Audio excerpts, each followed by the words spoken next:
just to touch base on me. I've been a chef since I was about 8.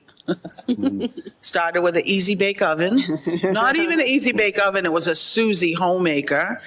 And I used to steal all the food, all the fish, the deer meat out of my mother's refrigerator, put it in the easy bake oven, and just go to town, let them light bulbs work, and feed it to my brothers.